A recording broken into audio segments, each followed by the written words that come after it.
রান্নাঘরে আপনাদের প্রত্যেকেই স্বাগত। আজকে বাঙালি স্বাদে মটন কষা হবে। অবশ্যই যারা ক্যাপসিকাম খেতে ভালোবাসেন, ক্যাপসিকামের সঙ্গে একটা মটনের সংমিশ্রণ হবে। যাই হোক, তার জন্য আমরা প্রথমে মটনের উপরে কিছুটা হলুদ দিয়ে দিয়েছি। এখানে আদা বাটা, জিরে বাটা, কাঁচা লঙ্কা, শুকনো লঙ্কা শিলনোড়াতে বেটে নিয়েছি। যাই হোক, ইতিমধ্যে আমাদের পেঁয়াজগুলো ভাজা হয়ে গেছে। পেঁয়াজগুলো সর্ষের তেলে ভেজে নিয়েছি। এবার আমাদের আলুগুলো ভেজে রেখেছি। এবার এখানে আমরা মোটামুটি রসুন বাটাটা দিয়ে দিলাম। রসুন বাটার সঙ্গে পেঁয়াজটা ভালো করে কষানো হলো। পেঁয়াজ রসুন আদা এটা কষানো যখন মোটামুটি হয়ে গেল, তার পরবর্তী পর্যায়ে আমি সমস্ত মশলাগুলো দিয়ে দিয়েছি। মশলাগুলো হালকা করে ভাজার পরেই আমাদের হলুদ দিয়ে মাখানো সেই মটনগুলো আমরা দিয়ে দিলাম কষানোর জন্য। এখানে দেখাচ্ছি কয়েকটা রসুন লাগবে আর লাগবে কয়েকটি টমেটো কুচি। এবার মাংসটা ভালো করে কষানোর সঙ্গে সঙ্গে যেটা খুব প্রয়োজন সেটা হলো একটা গাছ থেকে পেঁপে তুলে নিলাম। পেঁপের থেকে যে আঠাটা রয়েছে সেটা মাংস সিদ্ধ হতে খুব সাহায্য করে। কিছুটা কষানো যখন হয়ে আসলো তখন আমরা দিয়ে দিলাম কেটে রাখা সেই গোটা রসুন আর তার সঙ্গে কয়েক টুকরো টমেটো কুচি। যাই হোক, মাংস এদিকে কষানো হচ্ছে, ওদিকে গাছ থেকে পেরে আনা পেঁপেটির আঠা সংগ্রহ করা হচ্ছে।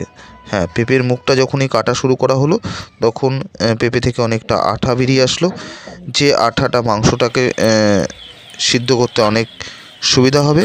যাই হোক, আমি আমার হাতার মধ্যে পেঁপের আঠাটা সংরক্ষণ করে রেখেছিলাম। এবার মাংস কষানোর মধ্যে সেই পেঁপের আঠাটা এবং আস্ত পেঁপে দিয়ে দেবো।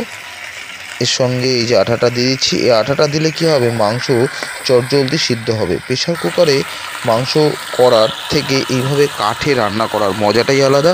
আর মাংস সিদ্ধ করার জন্য একটু পেঁপের রস দিয়ে দিলে খুব তাড়াতাড়ি মাংসটি সফট হয়। যাই হোক, এবার পেঁপেটা দিয়ে দিলাম। এবার মাংস কিনে আনার সময় কিছু চর্বি ছিল, সেই চর্বিগুলো ছোটো টুকরো করে নিয়েছিলাম।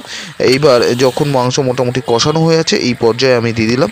এই চর্বি থেকে একটা হালকা তেল ছাড়বে, যেটা মাংসকে আরও স্বাদটাকে দ্বিগুণ থেকে তিনগুণ বাড়িয়ে দেবে। যাই হোক, মোটামুটি মাংস কষানো হয়ে গেছে। এবার আমাদের দিতে হবে পরিমাণ মতন জল। কাঠের রান্নাতে জলের পরিমাণটা বেশি দিতে হবে, কারণ প্রেশার কুকারে তো জলটা বাষ্প হতে পারে না, কিন্তু কাঠের রান্নাতে জলটা বাষ্প হয়। তাই জলের পরিমাণটা অবশ্যই বেশি দিতে হবে আর জাল দিতে হবে বেশ সময় ধরে। এবার শেষে একটু মটন মশলা দিয়ে দিলাম। মটন মশলা দিয়ে বেশ আর কোনো কাজ নেই। এইবার আমাদের ঝোলটাকে ফুটতে দিতে হবে।